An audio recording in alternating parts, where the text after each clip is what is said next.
मुंबई के एक सुनसान इलाके में था एक पुराना बंगला, जहां न दरवाजे खुद खुलते थे और न डर की आहट दिखती थी, पर हर रात कोई माँ अपने मरे हुए बेटे को झूला झुलाती थी।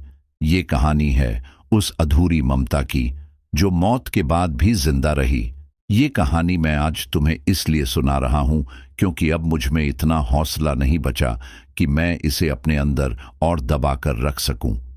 नाम मेरा राघव है और ये सब कुछ तब शुरू हुआ जब मुझे मुंबई के एक पुराने सुनसान इलाके में नौकरी के सिलसिले में जाना पड़ा। मैंने कभी नहीं सोचा था कि एक ट्रांसफर लेटर मेरी जिंदगी को इतना बदल देगा।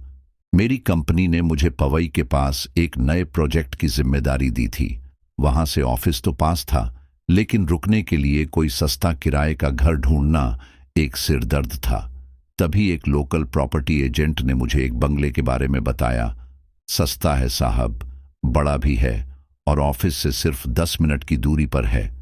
मैंने जब उससे पूछा कि इतना अच्छा बंगला इतने कम किराए में क्यों मिल रहा है, तो वो थोड़ा हंसा और बोला, साहब, लोगों के वहम होते हैं। कोई बोलता है बंगला हॉन्टेड है, मगर आप जैसे पढ़े लिखे लोग तो इन बातों पर यकीन नहीं करते ना। सच कहूं तो मैं खुद भी इन बातों को मजाक ही समझता था। बंगले का नाम था शांति कुंज। सुनकर हंसी आती है ना। इतनी शांति कि वहां कोई रहना ही नहीं चाहता। जब मैं पहली बार उस बंगले में घुसा तो कुछ तो अजीब लगा। बाहर से देखने में वो काफी सुंदर और शांत था। चारों तरफ पेड़ पौधे, एक पुराना झूला और जर्जर सी दीवारें जिन पर काई जम चुकी थी। लेकिन अंदर कदम रखते ही एक अजीब सी ठंडक ने मेरे पूरे शरीर को जकड़ लिया। कमरे बड़े थे पर खाली, जैसे बरसों से किसी ने वहां कुछ बोला ना हो। घर में एक हल्की सी गंध थी, नमी, पुराने लकड़ी के फर्श और कुछ और जो शब्दों में नहीं कहा जा सकता। मैंने पहले दिन उसे इग्नोर किया, सामान रखा, एक हल्की सफाई की और सोचा कि धीरे धीरे सब सेट हो जाएगा। मगर रात को कुछ और ही हुआ। करीब 2 बजे मेरी नींद खुल गई। ऐसा लगा जैसे कोई मेरे कमरे में चल रहा हो। आवाजें धीमी थीं पर साफ, लकड़ी की जमीन पर नंगे पांव चलते किसी के कदम।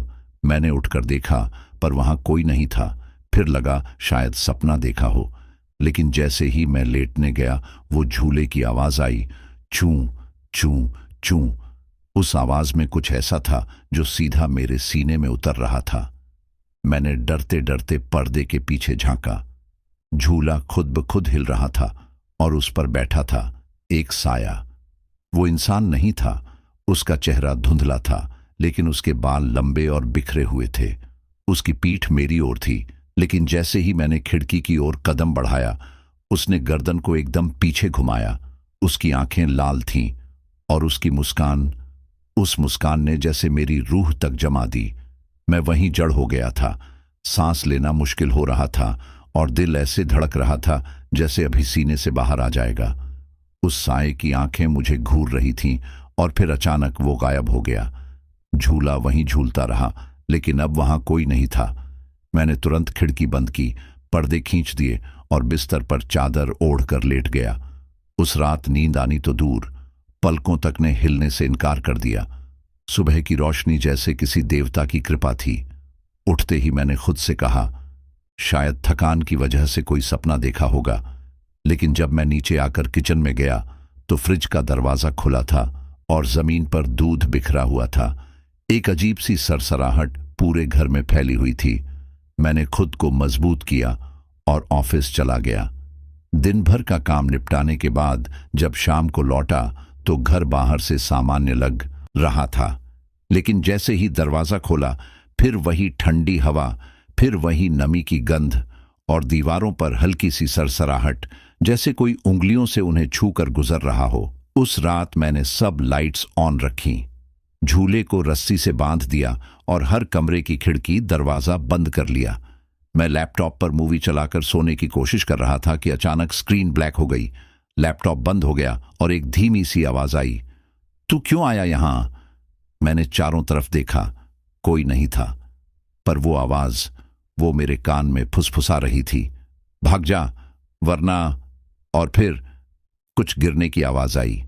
मैं कमरे से निकला तो देखा सीढ़ियों पर खून के धब्बे थे। ताजे, एक एक करके सीढ़ियों से नीचे जाते हुए खून की लकीरें बनी हुई थीं, जैसे किसी को घसीट कर नीचे ले जाया गया हो। मैं डरते डरते फर्श पर झुका, उस खून को छूना चाहा, लेकिन जैसे ही उंगली पास आई, खून हवा में घुल गया। पूरा फर्श साफ था, जैसे कुछ हुआ ही ना हो। मैं समझ नहीं पा रहा था कि क्या मैं पागल हो रहा हूं या सच में इस घर में कुछ है। मैंने उस रात खुद को समझाया कि यह सब मेरे मन का भ्रम है। शायद अकेलेपन की वजह से दिमाग मुझे ही डराने लगा है, लेकिन अंदर कहीं ना कहीं मैं जानता था ये सब कुछ हकीकत है। मैंने अगली सुबह बगल वाले घर में रहने वाले बुजुर्ग से मिलने का फैसला किया।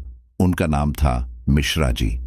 सफेद बाल, कांपते हाथ और झुकी हुई कमर, लेकिन उनकी आंखों में एक डर छुपा था जो मैं पहली ही नजर में पहचान गया। मैंने सीधा उनसे पूछ लिया, मिश्रा जी, क्या इस बंगले में कुछ अजीब हुआ है? उनकी मुस्कान एक पल के लिए जमी और फिर उन्होंने सिर झुका लिया। तुम्हें वहां नहीं रहना चाहिए बेटा, उन्होंने धीमी आवाज में कहा। पर क्यों? मैंने जिद की। क्योंकि उस बंगले में एक औरत की आत्मा है जो अब भी किसी का इंतजार कर रही है। किसका इंतजार? मैंने देखा उनकी उंगलियां कांपने लगी थीं। उन्होंने कहा, उसका नाम था संजना। 25 साल पहले उसने उस बंगले में अपने पति और बच्चे के साथ रहना शुरू किया था। सब ठीक था, पर एक रात आग लग गई और उस आग में उसका बेटा जल गया। पति ने खुद को फांसी लगा ली। लोग कहते हैं संजना जिंदा बच गई थी, पर उसके होश जाते रहे। एक दिन वो भी गायब हो गई। किसी ने उसे फिर नहीं देखा, लेकिन तब से उस बंगले से अजीब आवाजें आती हैं। लोग कहते हैं संजना अब भी वहां बैठी रहती है, अपने बेटे को झूले पर झुलाती है। मैंने सुना, हर शब्द मेरे रोंगटे खड़े कर रहा था। तुम्हें तुरंत निकल जाना चाहिए राघव। मिश्रा जी ने मेरा हाथ पकड़ा। उसका दुख उसे बांध के रखे हुए है और जो भी उस घर में आता है वो उसका हिस्सा बन जाता है। मैं हंसने की कोशिश की, लेकिन दिल में गूंज रही थी वही आवाज, भाग जा वरना। उस रात मैंने मिश्रा जी की बातों को गंभीरता से लिया और बिस्तर समेटकर जाने की तैयारी की। लेकिन जैसे ही पैकिंग शुरू की, बिजली चली गई। पूरा बंगला अंधेरे में डूब गया। फिर झूले की आवाज फिर से आई, छू छू छू। मैंने टॉर्च उठाई और बाहर झांका। इस बार झूले पर सिर्फ वो साया नहीं था, एक बच्चा भी बैठा था। उसकी आंखें कोयले जैसी काली थीं और होंठों से खून टपक रहा था। संजना उसे झुला रही थी और गा रही थी, लल्ला लोरी, दूध की कटोरी। फिर एकदम से दोनों ने मेरी ओर देखा और झूला रुक गया। मैंने वहीं दरवाजा बंद किया और सांकल चढ़ा दी, पर अब वो सन्नाटा नहीं था, बल्कि किसी के पैरों की आहट पूरे घर में गूंज रही थी। धीरे धीरे धीरे धीरे, जैसे कोई नंगे पांव सीढ़ियां चढ़ रहा हो। मैंने टॉर्च की रोशनी सीढ़ियों की ओर मोड़ी। वहां कोई नहीं था, लेकिन फिर दीवार पर एक परछाई उभरने लगी।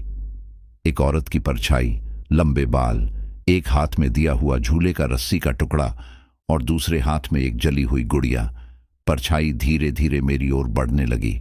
मैं पीछे हटता गया। कमरे में घुसकर दरवाजा बंद कर लिया। पसीने से भीगा हुआ मेरा शरीर कांप रहा था। तभी पीछे से फुसफुसाहट आई, तू मेरा बेटा नहीं है, फिर क्यों बैठा है मेरे घर में? मैंने झटके से मुड़कर देखा। पीछे कोई नहीं था, पर दीवार पर अब खून से कुछ लिखा था, तू बच नहीं पाएगा राघव। मैं अब डर के उस मोड़ पर पहुंच गया था जहां इंसान की सोच और सैनिटी दोनों जवाब दे जाते हैं। मैंने अपनी मां को कॉल करने की कोशिश की, पर नेटवर्क चला गया था। फोन की स्क्रीन पर सिर्फ एक चीज बार बार फ्लैश हो रही थी, मां नहीं बचा पाएगी तुझे। मैं फौरन बैग उठाकर घर से बाहर भागा, पर जैसे ही दरवाजा खोला, सामने वही बच्चा खड़ा था जिसे मैंने झूले पर देखा था। वो मुस्कुराया, लेकिन उसकी मुस्कान में मासूमियत नहीं, एक गहरी पीड़ा और पागलपन था। मुझे मां के पास जाना है, उसने कहा, और फिर मेरे सामने हवा में उड़ता हुआ बंगले के अंदर चला गया, जैसे कोई आत्मा, एकदम शांत पर बहुत भारी। मैं वहीं दरवाजे पर गिर गया। अब मेरी हिम्मत टूट चुकी थी। मैंने खुद से कहा, अब नहीं, अब मैं ये सब खत्म करूंगा। अगली सुबह मैं एक पुराने तांत्रिक बाबा को लेकर उस बंगले में पहुंचा। बाबा ने घर में कदम रखते ही माथे पर तिलक लगाया और बोले, बहुत पुराना दुख है यहाँ, जिसे मिटाने के लिए तुम्हें खुद सामने जाना होगा। मैं हिचकिचाया, पर फिर हामी भर दी। बाबा ने पूजा शुरू की। मंत्र गूंजने लगे, घर की दीवारें कांपने लगीं, झूला एक बार फिर हिलने लगा। और फिर संजना सामने आ गई। चेहरे पर राख बाल बिखरे हुए, आंखों से आंसू बह रहे थे, और वो बार बार बस एक ही बात कह रही थी, मुझे मेरा बेटा चाहिए, मुझे मेरा बेटा चाहिए। संजना की आवाज में ऐसा दर्द था जिसे सुनकर मेरी रूह कांप उठी। वो बार बार अपना सिर दीवार से टकरा रही थी और कह रही थी, वो मुझे छोड़कर क्यों चला गया? मैंने तो सब कुछ उसके लिए ही किया था। बाबा ने आंखें बंद कर लीं और मंत्रों की गति तेज कर दी। घर की छत जैसे हिलने लगी, फर्श पर दरारें आने लगीं और झूला खुद ब खुद छत से गिर पड़ा। संजना चीख उठी, नहीं, मेरा बच्चा, उसे मत छीनो मुझसे। उसकी चीखें किसी मां की नहीं, एक टूटी हुई आत्मा की थी। मैं कांपते हुए खड़ा रहा। बाबा ने मुझे इशारा किया, राघव, गुड़िया को ढूंढ, वही उसका बेटा है, उसी में उसकी आत्मा बंधी है। मैं दौड़ पड़ा उस कमरे की तरफ जहां पिछली रात मैंने जलती हुई गुड़िया देखी थी। अंदर जाकर अलमारी खोली। गुड़िया वहीं रखी थी, पर अब उसमें से भी रोने की आवाज आ रही थी, जैसे कोई बच्चा मां को पुकार रहा हो। मां, मां। मैंने कांपते हाथों से गुड़िया उठाई और जैसे ही पलटा, संजना मेरे सामने खड़ी थी। दे दे मुझे, वो मेरा बेटा है। मैंने उससे कहा, अगर तुझे तसल्ली चाहिए तो शांति से चल, मैं तेरा बेटा तुझे दूंगा, पर इस घर को छोड़। उसने एक पल मेरी आंखों में देखा, फिर गुड़िया को छाती से लगा लिया और जमीन पर बैठकर सिसकने लगी। बाबा ने पीछे से मंत्र पढ़ना बंद किया और शांत स्वर में बोले, अब समय आ गया है इसे मुक्त करने का। उन्होंने मिट्टी से बना दीपक उठाया और उसके पास रखा।